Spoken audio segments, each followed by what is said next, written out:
Good day, everyone. So we are the group 5 and we are about to present the continuation of the life of Rizal. So the chapter 5 entitled Medical Studies at University of Santa Tomas. So I'm Daniel Tolentino together with my team or my partner, Miss Samantha Faye Mangusin. So let's start. So next up. So in Ateneo, Rizal had completed his vocational course in surveying, which is a graduate with highest honors. So it's run by GSUS. So in 1877 to 1882 in UST, he transferred to medical course where he won more literary laurels, had other romances with pretty girls, and fought against Spanish students who insulted the brown Filipino students. So it is run by the Dominicans. So next. So, of course, mother's opposition to higher education. So, her mother, Doña Chidora, opposed the idea of sending Rizal to university to pursue higher education because she was aware what happened to Gamburza and feared of might would happen to Rizal.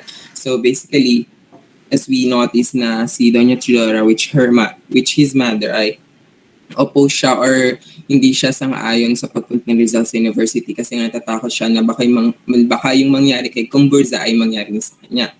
So, in simple manner, Rizal was surprised by his mother's opposition, who was a woman of education.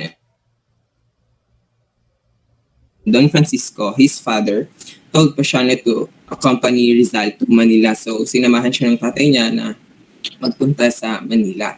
So, next.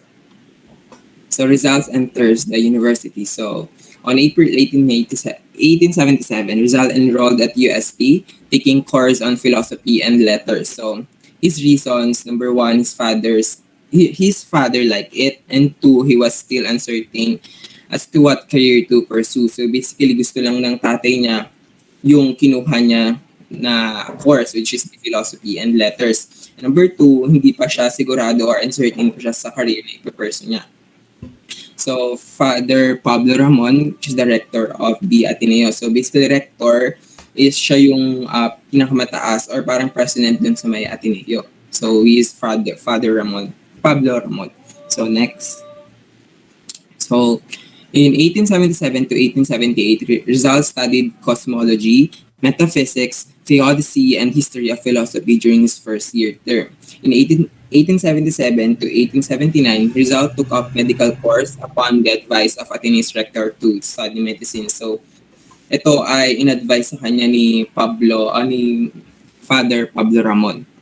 So, this is the reason to be able to cure his mother's growing blindness. So, parang magamot niya yung paglala o yung paglaki nung pagkabulag ng nanay niya. So, next. So, in 1878, he finished his surveying course in Ateneo. So, while Rizal was studying at UST, he also studied in the Ateneo.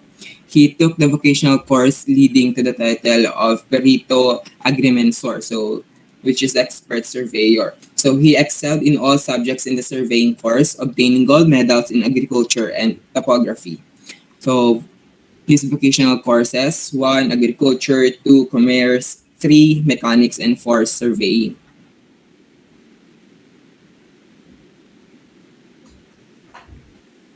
So at the age of 17, he passed the final exam in the surveying course but could not be granted the title as surveyor because he was underage. So basically, hindi pa siya pwedeng mabigyan o mag-grant ng title as surveyor kasi nga parang underage pa siya o minor pa siya. So on November 25, 1881, binigay na sa kanya yung title as surveyor.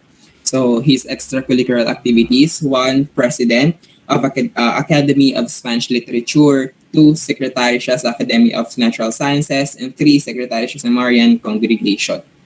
Next.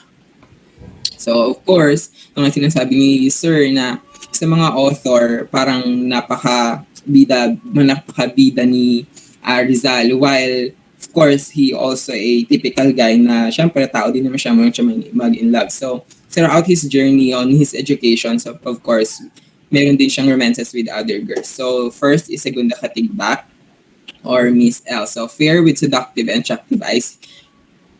Reasons, ito yung mga reasons niya. The sweet memory of Segunda was still fresh in his heart. to his father did not like family of Miss L. So basically, Miss L was Jacinta Ibardalaza. Rizal shortly met Jacinta after losing Segunda. Jose Rizal was only a young boy of 16 when he first fell in love, and it was with Segunda Katigba, a girl from Lipa Batangas, and 2 years of his junior. Next is Leonor Orang Valenzuela. So she's a medical student from Calamba, Laguna. So this Rizal described Orang. So charming daughter of she is also the charming daughter of the Kapitan Juan and Kapitana Sanday Valenzuela. So ito nga siya din-describe ni Orang. So she is ni Rizal. She's tall girl with a regal bearing. So Rizal sent Leonor a love notes written in invisible ink. Next. So Leonor Rivera. So Rizal's cousin from Camiling. So she's born on Camiling, Tarlac on April 11, 1867. She's student of La Concordia College where Rizal's sister Soledad was then studying. Frail, kindly wistful eyes. So Tainis is Leonor's pseudonym in order to camouflage their intimate relationship from their parents and friends. So basically, magpinsan nga sila. So kailangan nilang i-hide yung relationship, yung intimate relationship na meron sila. Which is why Tainis yung pseudonym nila. Yung pseudonym ni Leonor. So Rizal lived in Casa Tomasina, number 6, Cal Santo Tomas, Intramuros. So basically, ito yung tiniran ni Rizal at yung address niya. So, Antonio Rivero. So, Antonio Rivero is Rizal's landlord uncle and tatay siya ni Leonor Rivera. So, next. So, victim of Spanish officers' brutality. Ako pa ba dito, Sam? One dark summer vacation night of 1878 in Calamba, when Rizal was a freshman medical student in the University of Santo Tomas, he was walking in the street and dimly perceived the figure of a man while passing him, not knowing that the person was lieutenant of the Guardia Civil. He did not salute, not say greetings, with a snarl. He turned up Rizal, whipped out his sword, and brutally slashed his back. Rizal reported the incident to General Primo de Rivera, the Spanish Governor General of the Philippines at the time, but nothing came out because she was an Indio and accused was a Spaniard. Later, in a late letter to Blumentritt dated March 21, 1887, he related, "I went to the Captain General, but I could not obtain justice. My wound lasted 2 weeks." Ako na dito, Dan. So, continue, son. To the Filipino youth, so this is one of the Rizal's poem created. Liceo Artistico Literano, or the Artistic Literary Lyceum, is a society of literary men and artists. So dito din ginadap yung literary contest and offer the prize, silver pen, feathered shape, decorated with gold ribbon for best poem. A La Juventud Filipina, or to the Filipino youth, Rizal's prize-winning and aspiring poem of Flawless Four. So, siya yung nanalo as a best poem in literary contest. Next, Rizal beseeched the Filipino youth to rise from lethargy, to let their genius mind fly swiftly the wind and descend with art and science to break the change that have long bound the spirit of the Filipino. So these are the reasons why Rizal's poem was a classic in the Philippine literature. One, it was a first great poem in Spanish written by a Filipino whose merit was recognized by Spanish literary authorities. Second, it expressed for the first time the nationalistic concept of the Filipinos were the fair hope of the fatherland. So, the Council of the Gods in 1880. Artistic Literary Lyceum opened another literary contest to both Filipinos and Spaniard to commemorate the fourth centennial of the death of Cervantes. So, who is Cervantes? Cervantes was Spain's glorified man of letter of famous author of Don Quixote. So, Rizal submitted an a liturgical drama entitled En Consejo de los Dioses, or the Council of the Gods. So, the Council of the Gods was based on the Greek classic, aided by Father Rector of Ateneo, which is Father Pablo Ramon. So the prize is ring and gave the bust of Cervantes. So these are the winners. First is Jose Rizal when he was 19 years old, and second is Spanish, which is Del Puzo. So the reason why, because of its literary superiority. So other literary works of Rizal. So Junto al Pasig or Beside the Pasig. Zarzuela staged by the Athenians on December 8, 1880 of annual celebration of the Feast of Immaculate Conception or the Patrinis of Ateneo. A Filipinas is a net in 1880. Rizal urged all Filipino artists to glorify the Philippines. Abel Aziz I Mohama, a poem in 1879, was declaimed by an Athenian, Manuel Fernandez, on the night of December 8, 1879, in honor of the Ateneo's patronis. So, Al-MRP Ramon Pablo. So, ginawa ito ni Rizal. Rizal wrote a poem as an expression of affection to Father Pablo Ramon, the Ateneo rector who had been so kind and helpful to him.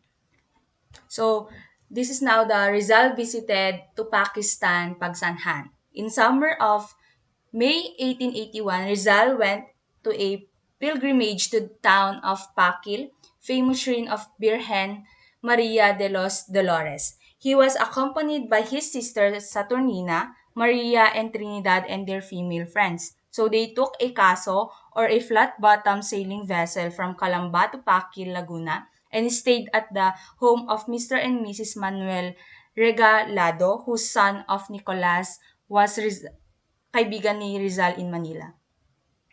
Rizal and his companions were fascinated by the famous turumba or people dancing in the street during the procession in honor of miraculous Virgen Maria de los Dolores.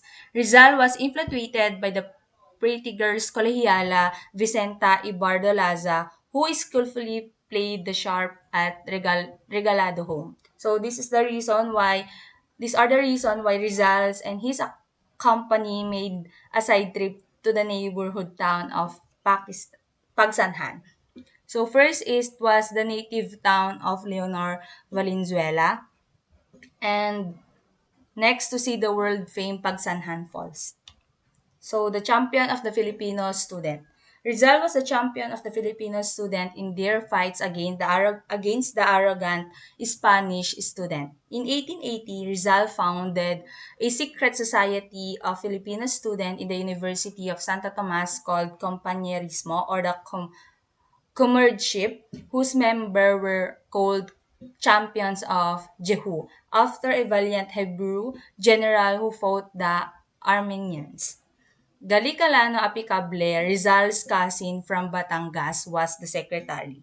Fierce encounter near the Escalto in Manila where Rizal was wounded on head and tenderly washed and dressed by Leonor Rivera in his boarding house, Casa Tomisina. So this is the unhappy days ni Rizal at UST. First is the Dominican were hostile him. Second, the Filipino students were racially discriminated by Spaniards. Third is the method of instruction was obsolete and repressive. So the Rizal was the brilliant graduate of Ateneo, failed to win high scholastic grade. So these are the results grade or the scholastic record in UST 1879 to 1882. So when he took the philosophy and letter, his grade was excellence. And when he entered his first year in medicine, one is fair, one is excellent, and the three subject was good. Next, in 1879 to 1880, second year student, his grade is good, and when he entered third year, one fair, one excellent, and one good, and he was on fourth year student, his subjects are very good. So that's the scholastic record of Rizal. So Rizal's decision is study to abroad. So after finishing the fourth year of his medical course, Rizal decided to study in Spain. He could no longer endure the rampant bigotry, discrimination, and hostility in the University of Santo Tomas. He also did not seek his parents' permission and blessing to go abroad and even his beloved Leonor. So that's the end of our report.